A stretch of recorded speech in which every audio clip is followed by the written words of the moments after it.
I will tell you the specialized epithelium that I talked about in the beginning. पहला लिखिए न्यूरोएपिथेलियम।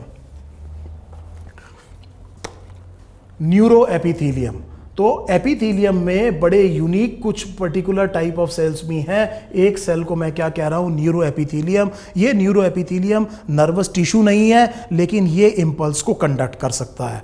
ये एक जगह से दूसरी जगह पर इंफॉर्मेशन को ले जाने का काम भी कर सकता है। ये neuroepithelium, please remember, they will be found in your taste buds, the gustatory receptors. यहां पर आपको टेस्ट बड्स में दिखेगा न्यूरोएपिथेलियम। एक क्वेश्चन के लिए मैं आपको थोड़ा सा यहां पर पहले ही आगाह कर देता हूं।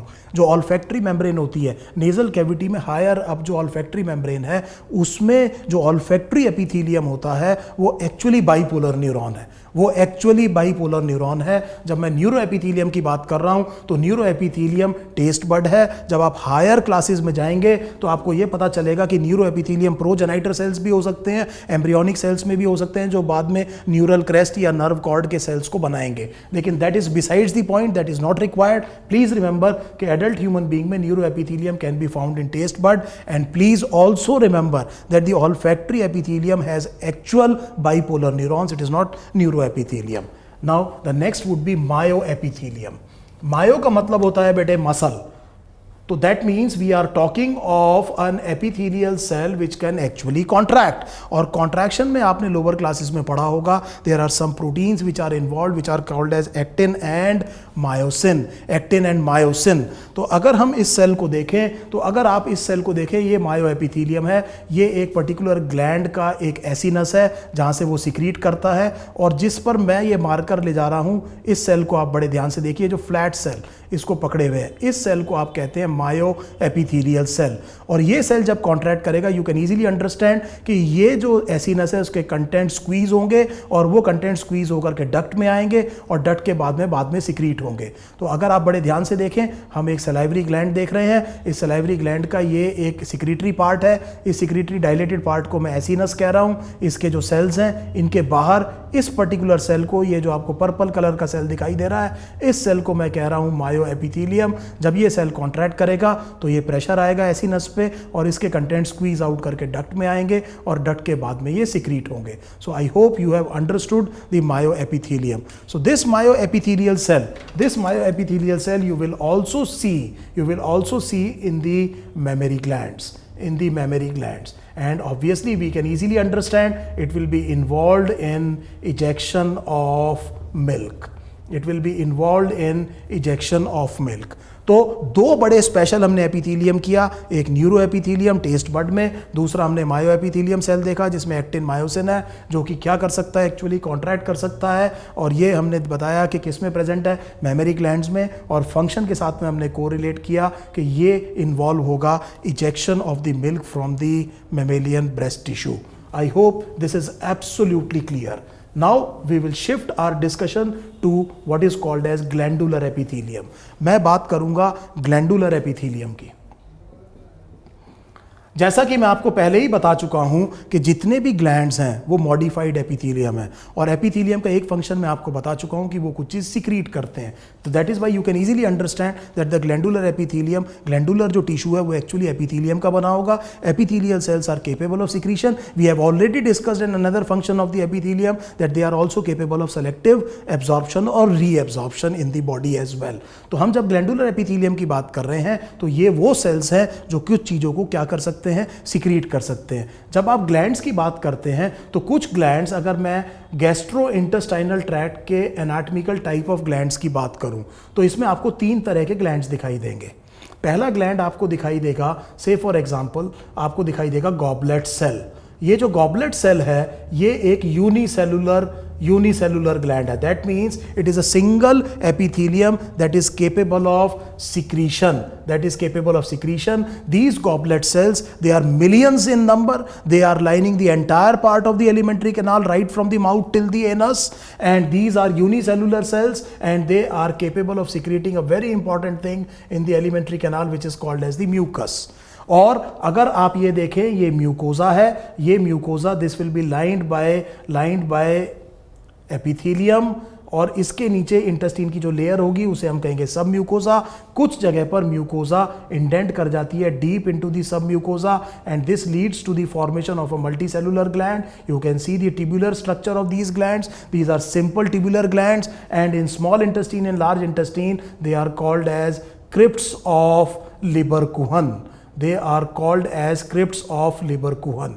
सो प्लीज़ अंडरस्टैंड, इस चीज़ को हम डाइजेस्टिव सिस्टम में दोबारा करेंगे। हम ये देख रहे हैं कि जो म्यूकोजा लेयर है इंटेस्टीन की which is lined by epithelium, ये इंडेंट कर जाती है डीप इनटू दी सब म्यूकोजा और ये एक ट्यूब लाइक स्ट्रक्चर, ये सिंपल ट्यूबुलर ग्लैंड बन गया है। इसको हमने कहा है क्रिप्ट्स ऑफ लीबरकुहन। ये आपको स्मॉल इंटेस्टीन और लार्ज इंटेस्टीन में दिखाई देगा। There may be branch tubular glands as well, and these branch tubular glands will appear something like this, and they will be found in the stomach and the duodenum, and you can see they will be lined by epithelium. Some of the epithelium will be secretory epithelium. In the neck region you will see the presence of the goblet cells, and the goblet cells will be producing mucus.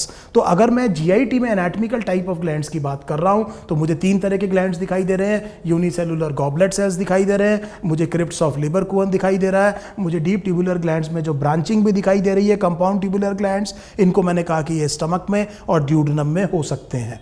तो इतनी ये बात हमें एक समझ में आ गई। अब मैं ग्लैंडुलर एपिथेलियम को एक तरह से और क्लासीफाई कर सकता हूं, और वो तरीका ये है कि इनका जो सिक्रीशन है वो एक्चुअली क्या है। अगर कोई So that means I am classifying the glands of your body again by a different method into what are called as exocrine glands and what are called as the endocrine glands. I know we are very comfortable with these words. Exocrine glands वो होते हैं जिनका एक duct होता है और वो अपने सिक्रीशंस को बिल्कुल टारगेट साइट पर पहुंचा देते हैं।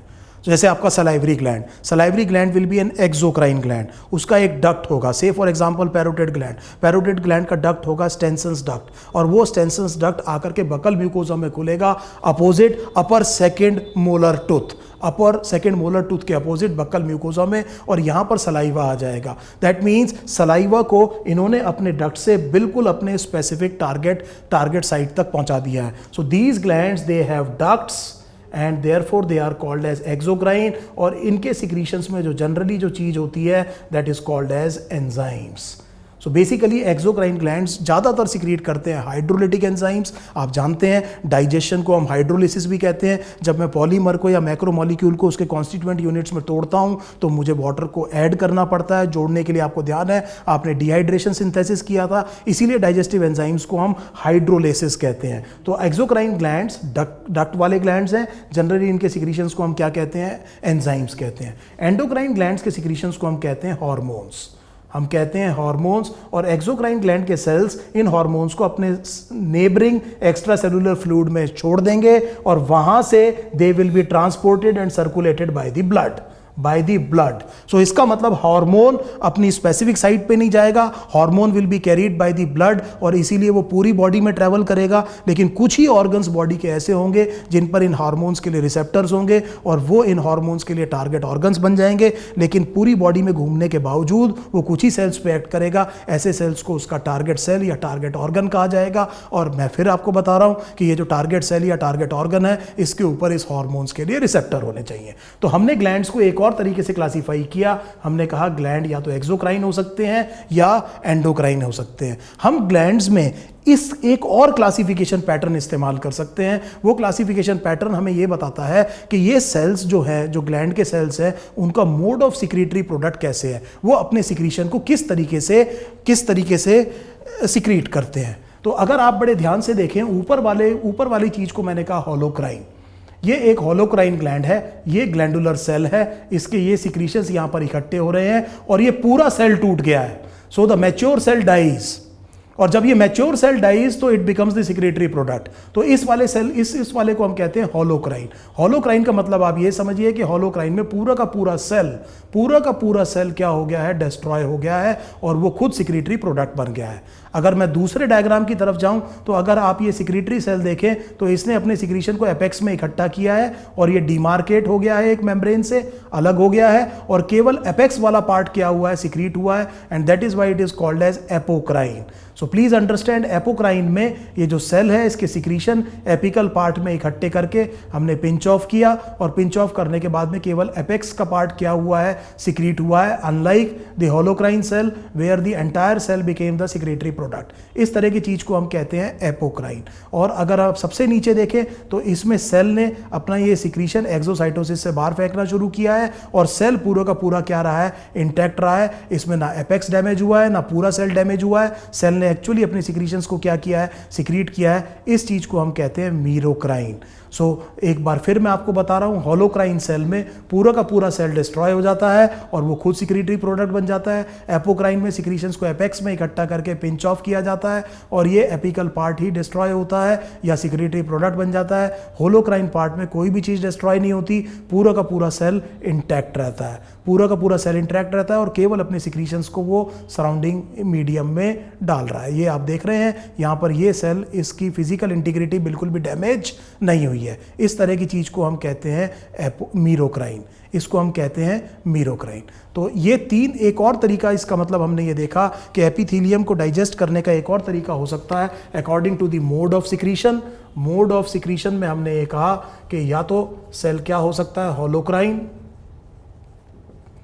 या हो सकता है एपोक्राइन, या हो सकता है मीरोक्राइन। मैं थोड़ा सा ध्यान आपको मीरोक्राइन सेल की तरफ दिलाऊंगा। ये जो मीरोक्राइन है इसका एक बड़ा फेमस एग्जांपल है मेमोरी ग्लैंड। मेमोरी ग्लैंड के जो सेल्स होते हैं वो मीरोक्राइन होते हैं। Number 2, merocrine secretions of the sweat glands. Merocrine secretions of the sweat glands are called as eccrine, are called as eccrine. तो हमने अब देखा ग्लैंडुलर टिश्यू, हमने देखा कि हम ग्लैंड्स को कई तरीके से क्लासीफाई कर रहे हैं। इंटेस्टीन में मैंने यूनिसेलुलर ग्लैंड्स को गॉबलेट सेल कहा, म्यूकोजा जब इंडेंट कर रही थी उसको मैंने क्रिप्स ऑफ लिबरकुअन कहा, मैंने सिंपल ट्यूबुलर ग्लैंड्स बनाए, कंपाउंड ट्यूबुलर ग्लैंड्स बनाए। मैंने ग्लैंड्स को क्लासीफाई करने के लिए एक्सोक्राइन और एंडोक्राइन की वजह से उसको सप्लाई किया कि मैंने कहा कि whether they have a duct और they do not have a duct and what is the actual secretion of them and how they are transported in the body. इसी तरह से मोड ऑफ सिक्रीशन पे हमने देखा कि होलोक्राइन, एपोक्राइन और मीरोक्राइन होते हैं। तो अब हम एपिथेलियम का एक लास्ट टॉपिक डिस्कस करेंगे, दैट विल बी कि क्योंकि मैंने आपसे पहले भी कहा था कि जो एपिथेलियल सेल्स हैं ये काफ़ी क्लोजली पैक्ड होते हैं, इनके बीच में काफ़ी कम या बिल्कुल नहीं इंटरसेलुलर मटेरियल होता है और इन सेल्स के बीच में आपको कुछ जंक्शंस देखने को मिलेंगे और इन जंक्शंस को हम देखना चाह रहे हैं कि ये एक्चुअली जंक्शंस कौन कौन से हैं। सो the next topic, balki the last topic of the epithelium would be what are the different type of junctions that we can see in the epithelium of the animals. Now please understand, the first junction would be tight junctions. सबसे पहले जो junctions होंगे उन्हें हम कहेंगे tight junctions. Tight junctions में आप ये देखेंगे कि ये एक एपिथेलियम, ये एक एपिथेलियम, ये दो बहुत पास पास हैं और टाइट जंक्शन आपको एपेक्स पे दिखाई देगा। Now please understand this, tight junction आपको दिखाई देगा बिल्कुल एपेक्स पे। तो ये जो दो आपके एपिथेलियल सेल्स हैं इनके बीच में ये जो आपको जंक्शन दिखाई दे रहा है ये टाइट जंक्शन है। ये टाइट जंक्शन किसी भी आयन वगैरह को इधर से डिफ्यूज नहीं करने देगा। और आप जब कैंसर पैथोलॉजी पढ़ेंगे तो आप ये ध्यान रखिएगा कि ये जब टाइट जंक्शन है ये मेटास्टेसिस वगैरह में भी काफ़ी इंपॉर्टेंट बन जाते हैं। मेटास्टेसिस तब होती है जब कैंसर के अंदर कोई, जिसे कॉन्टैक्ट इनिबिशन कहते हैं, जब एक सेल किसी दूसरे टिश्यू के सेल के कॉन्टैक्ट में आता है तो उसकी ग्रोथ रुक जाती है। और अगर एपिथेलियम में घुसने के लिए उसकी ग्रोथ रोकने के लिए एक बहुत इंपॉर्टेंट जो साइट है वो है टाइट जंक्शन। और आप समझ सकते हैं कि अगर टाइट जंक्शन लॉस हो जाएगा तो सेल इसके अंदर इन्वेड कर सकेंगे नेबरिंग टिश्यू के cell and that can cause problems. So this can happen in tight junctions. The second thing would be the adhering junctions or the adherence.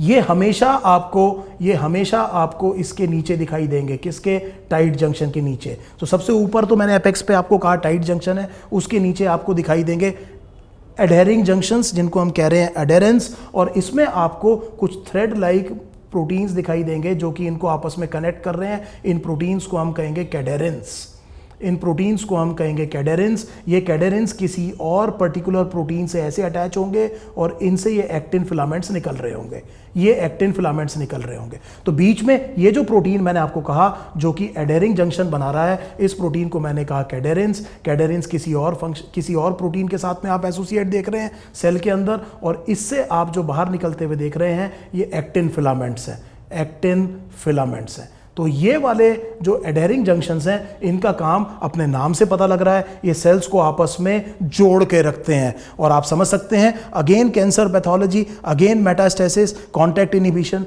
All these things there will be the role played by the adhering junctions. और तीसरा जो junction होता है, that is called as gap junction. Gap junction का मतलब ये हुआ कि दो सेल्स के बीच में कहीं ना कहीं पर एक कम्युनिकेटिंग चैनल है, छोटे छोटे पोर्स हैं, जिसकी वजह से एक सेल से चीज दूसरे सेल में जा सकती है। इसको हम कहते हैं गैप जंक्शन। तो बेसिकली एपिथेलियम में आपको 3 तरह के जंक्शंस दिखाई दिए। एक को आपने कहा टाइट जंक्शन, मैं फिर याद दिला रहा हूं, टाइट जंक्शन एपेक्स पे है, नीचे है एडेरेंस जंक्शन। एडेरेंस जंक्शन में आपने जो प्रोटीन देखा, दैट इज कैडेरिन। कैडेरिन किसी और प्रोटीन के साथ एसोसिएटेड है। I am not going into unnecessary details, but please remember कि इसके अंदर एक्टिन फिलामेंट्स भी इन्वॉल्व है। और तीसरा मैंने देखा कि कुछ पोर्स हैं सेल्स के बीच में, जिसकी वजह से एडजेसेंट एपिथेलियल सेल्स एक दूसरे से कम्युनिकेट कर पा रहे हैं। इसको हम कह रहे हैं गैप जंक्शंस। तो ये तीनों बड़े इंपॉर्टेंट जंक्शंस आपको किस में दिख सकते हैं? एपिथेलियल सेल्स में। अब देखिए बेटे, हमने आज एपिथेलियम पढ़ा और इस एपिथेलियम को हमने काफ़ी डिटेल में, मैं आपको फिर एक बार इसको याद दिला देता हूं कि हमारे जो लर्निंग ऑब्जेक्टिव्स थे, हमें टिश्यू की डेवलपमेंट, हमें टिश्यू की डेफिनेशन याद हो गई।